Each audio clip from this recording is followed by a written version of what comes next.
Puji Tuhan, hari ini kita berjumpa kembali dengan tema firman Tuhan yang luar biasa hari ini, yaitu apa saudara? Mengalahkan godaan dosa. Siapa di sini yang tiap hari merasakan godaan dosa? Serius?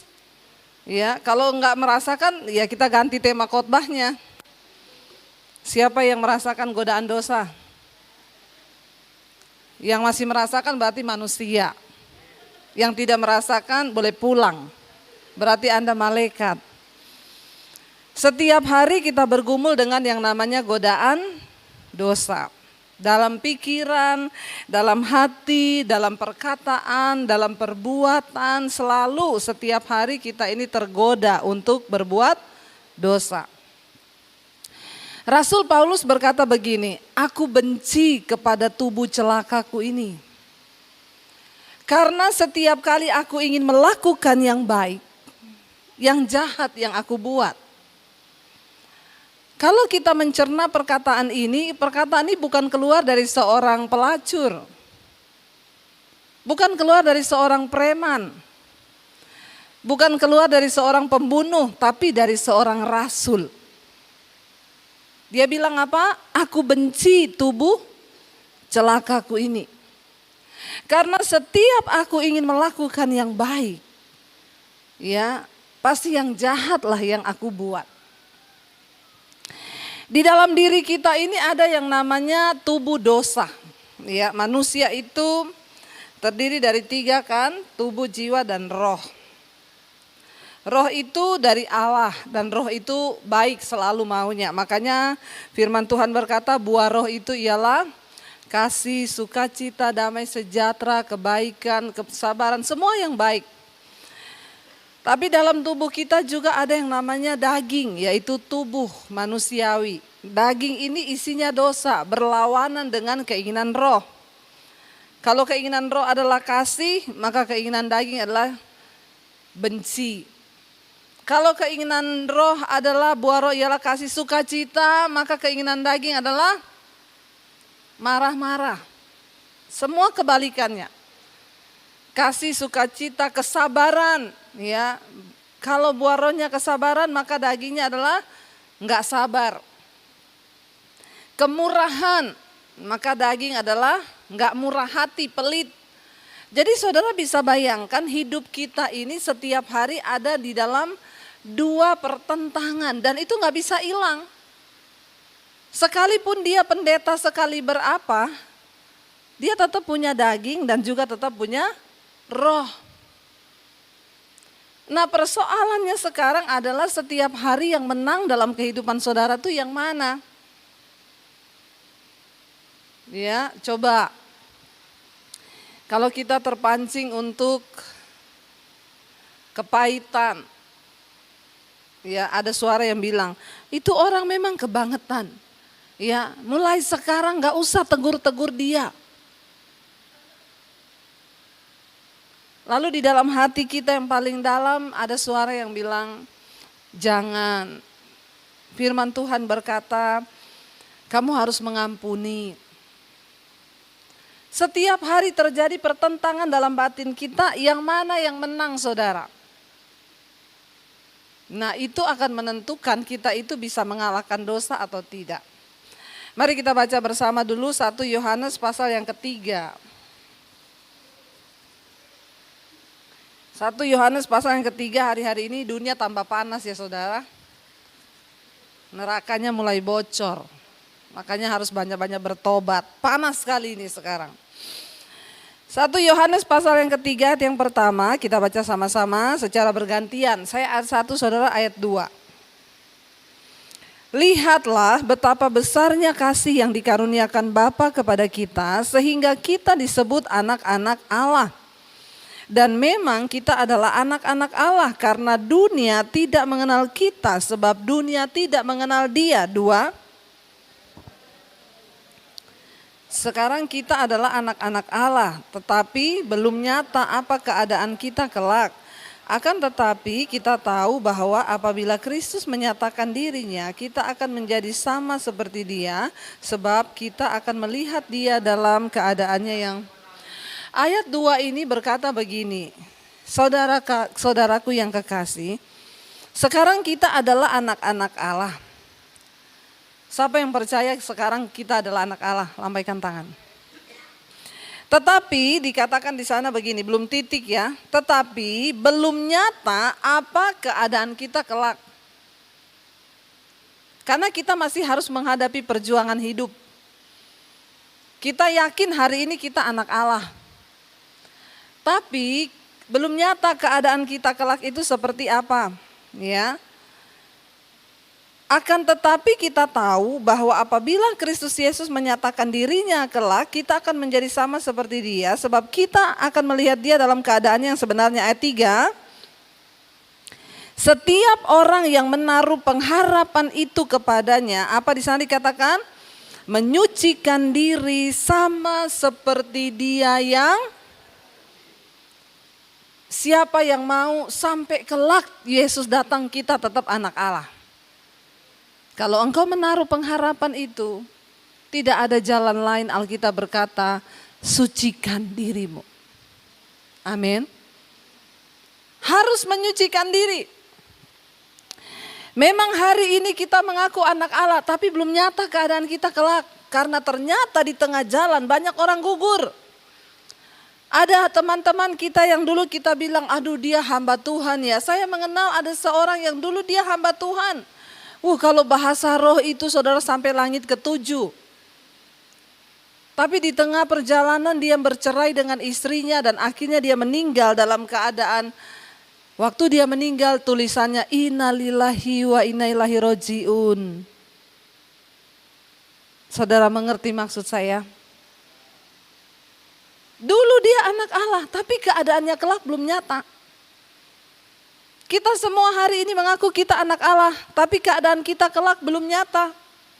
Karena itu semua orang yang menaruh pengharapan itu, yang kepengen ketika Yesus datang dia menyatakan diri bersama-sama dengan kita, harus menyucikan hidupnya sungguh-sungguh karena Yesus adalah suci. Saya ingat dulu adik saya, saudara, dia pernah pacaran dengan seorang wanita itu anak pendeta. Waktu itu adik saya kan muslim. Dia pacaran dengan anak pendeta, lalu akhirnya diputus. Dia bilang, saya putus, kan saya tanya, kenapa putus? Males pacaran sama anak pendeta, tiap datang lagi pegang rokok, buang itu rokok. Jangan masuk rumah kalau kamu merokok. Ya. Nanti begitu duduk dikotbahin, kamu itu hidup yang benar. Ya, jangan merokok, jangan begini, jangan begitu. Adik saya bosan karena memang adik saya muslim waktu itu. Akhirnya dia putusin pacarnya. Setelah putus, akhirnya adik saya pacaran dengan cewek lain. Dia dapat seorang perawat. Satu kali lagi dia ngapel di rumah sakit karena pacarnya perawat, jadi malam minggunya apel ke rumah sakit. Ya lagi apel tiba-tiba ada ambulans masuk, bawa seorang yang kecelakaan. Dibawa masuk saudara, adik saya lihat mukanya sudah tidak berbentuk karena sudah darah semuanya. Waktu dibawa masuk adik saya sama temennya itu bercanda begini, kira-kira lewat nggak itu? Iya pasti lewat. Kenapa? Modelnya udah kayak gitu, udah gak berbentuk, pasti lewat. Begitu pulang besoknya temannya telepon adik saya, hei kamu tahu gak yang tadi malam kecelakaan itu kita lihat di rumah sakit? Enggak, mantan pacarmu anak pendeta itu. Hah kenapa? Lagi dalam keadaan mabok naik motor, kecelakaan. Dalam keadaan mabok. Sekarang adik saya bertobat, rokok berhenti, mabuk berhenti, minuman semua berhenti. Siapa yang terdahulu akan jadi terkemudian, yang terkemudian akan jadi terdahulu itu bisa terjadi. Kalau kita tidak berjaga, jaga. Jangan terlalu pede hari ini engkau merasa engkau anak Allah. Barang siapa yang menaruh pengharapan kepada Kristus, engkau wajib menyucikan hidupmu. Sama seperti Kristus yang adalah kudus. Ayat yang keempat berkata, setiap orang yang berbuat dosa melanggar juga hukum Allah, sebab dosa ialah pelanggaran hukum Allah. Apa sih dosa itu? Ya mungkin banyak yang bertanya, Bu, dosa itu apa? Dosa itu adalah pelanggaran hukum Allah. Jadi semua yang kita lakukan yang bertentangan dengan firman Tuhan itu adalah dosa. Kategori dosa yang berikutnya menurut Alkitab dikatakan, jika engkau tahu berbuat baik tetapi engkau tidak melakukannya, maka engkau berdosa. Kalau kita tahu nih, kita harus berbuat baik tapi kita nggak melakukannya, itu namanya kita berdosa. Makanya Alkitab berkata Tuhan menaruh hukumnya dalam hati manusia. Jadi sebenarnya manusia itu nggak perlu konseling pun, dia tahu mana dosa mana enggak. Makanya saya sekarang kalau konseling itu saya pilih-pilih. Karena ada orang Kristen alay lebay. Males saya nanggapi orang Kristen alay lebay. Sebenarnya dia tahu itu dosa tapi pura-pura nggak tahu. Kita capek hadapi orang Kristen begini, Bu, saya selingkuh. Apa yang harus saya lakukan? Putus. Bagaimana caranya putus? Blok nomor HP-nya. WA lagi, Bu, harus blok ya? Enggak, goblok. Pura-pura goblok, pura-pura bodoh. Nanya, harus blok ya Bu? Harus. Nanti besok lagi, Bu, jadi saya harus putus. Capek enggak saudara? Iya, saya orang-orang Kristen model begini saya males. Alkitab berkata Tuhan menaruh hukumnya dalam hati kita. Jadi sebenarnya saudara konseling sama pendeta atau tidak, saudara tahu mana dosa mana enggak. Amin apa amin? Jadi tidak usah pura-pura tidak bertobat. Ya, saya kalau baca orang konseling yang kayak gitu, saya lewat. Ya, kadang saya balas baca Alkitab aja. Di Alkitab ada kok. Nggak usah nunggu di Alkitab, di hati Tuhan menaruh hukumnya di hati saudara dan saya. Jadi kita punya kepekaan sebenarnya tahu mana dosa mana tidak. Dosa itu adalah pelanggaran hukum Allah. Ayat yang berikutnya, ayat yang ke-5. Dan kamu tahu bahwa ia telah menyatakan dirinya supaya ia menghapus segala dosa. Dan di dalam dia tidak ada dosa.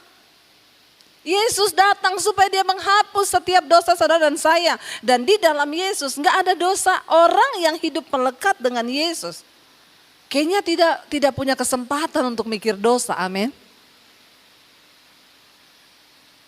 Kalaupun dosa datang menggoda, kita cepat-cepat dalam nama Tuhan Yesus. Tuhan saya nggak mau, Tuhan marah-marah terus saya mau lepaskan pengampunan. Apakah kita masih bisa jatuh ke dalam dosa? Bisa, karena kita hanya manusia. Tapi orang yang hidup melekat dengan Tuhan, dia nggak akan tenggelam dan jatuh dalam dosa. Dia akan segera bertobat, kembali kepada hukum Tuhan. Ayat yang ke-6. Karena itu setiap orang yang tetap berada di dalam dia tidak berbuat dosa lagi. Katakan amin. Jadi bagaimana caranya kita mengalahkan dosa? Tetaplah berada dalam Kristus. Tetap tinggal dalam kebenarannya. Tetap bersatu dengan firman-Nya. Dan bukan hanya menjadi pendengar tetapi menjadi pelaku firman. Orang yang tetap di dalam dia tidak berbuat dosa lagi. Di hati itu sudah gak ada kepengenan berbuat dosa. Tapi ada orang yang memang hatinya penuh dosa, ini belum ketemu Tuhan. Tapi dia Kristen loh Bu, gak peduli. Tapi dia pendeta loh Bu, gak peduli. Kalau dia masih hidup dalam dosa dan senang berbuat dosa, maaf. Dia belum ketemu Tuhan Yesus secara pribadi. Karena orang yang sudah berjumpa Yesus dan tinggal dalam Yesus tidak akan tenang kalau dia hidup dalam dosa. Jangankan kita hidup dalam dosa, kita berbuat satu dosa pun kita nggak bisa tidur nyenyak.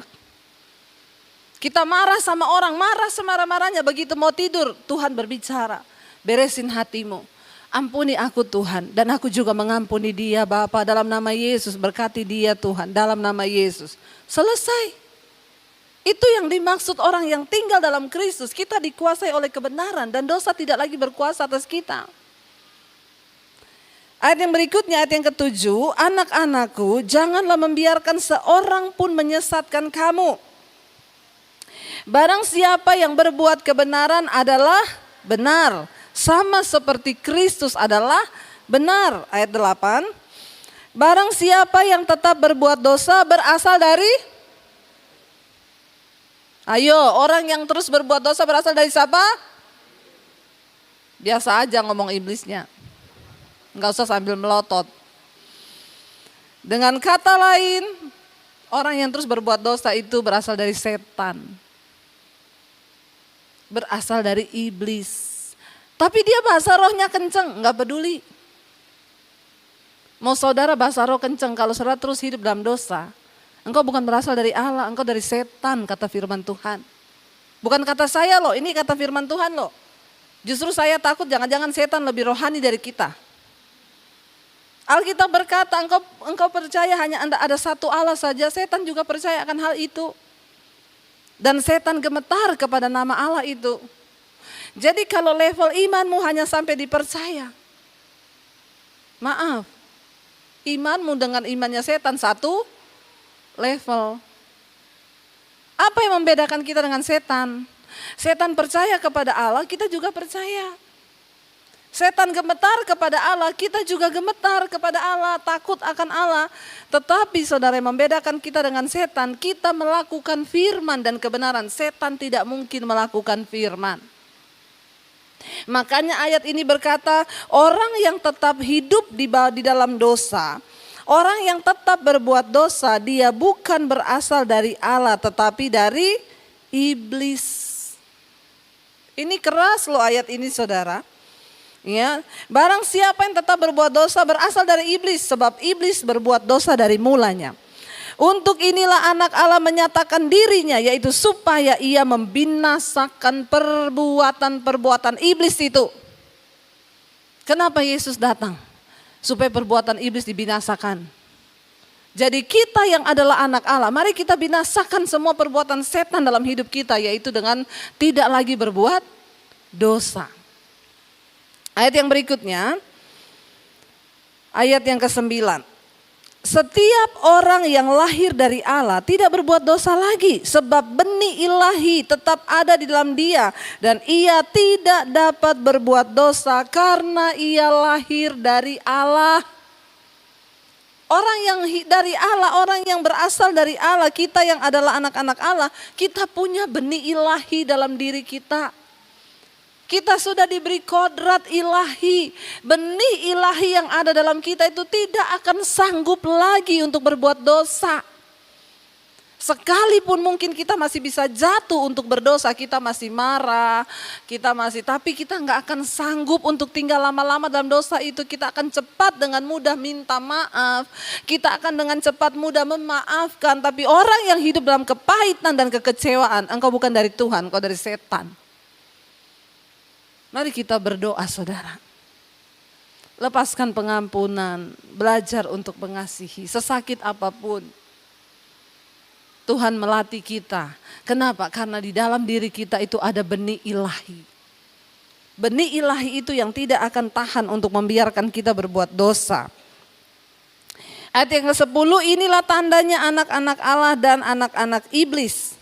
Setiap orang yang tidak berbuat kebenaran tidak berasal dari Allah. Demikian juga barang siapa yang tidak mengasihi saudaranya. Ya, barang siapa yang tidak melakukan kebenaran, dia bukan berasal dari Bapa, tetapi dari iblis. Saya pengen kita lihat lagi satu ayat di dalam Roma pasal yang ke-6. Roma pasal yang ke-6, saudara, kita lihat bersama bagaimana cara kita mengalahkan dosa. Roma pasal yang ke-6, di sana ada judul perikopnya 2 macam perhambaan. Ayat saya pengen kita baca ayat yang ke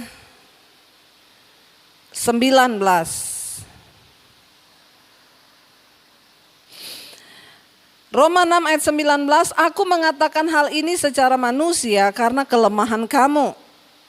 Sebab sama seperti kamu telah menyerahkan anggota-anggota tubuhmu menjadi hamba kecemaran dan kedurhakaan yang membawa kamu kepada kedurhakaan, demikian hal kamu sekarang harus menyerahkan apa?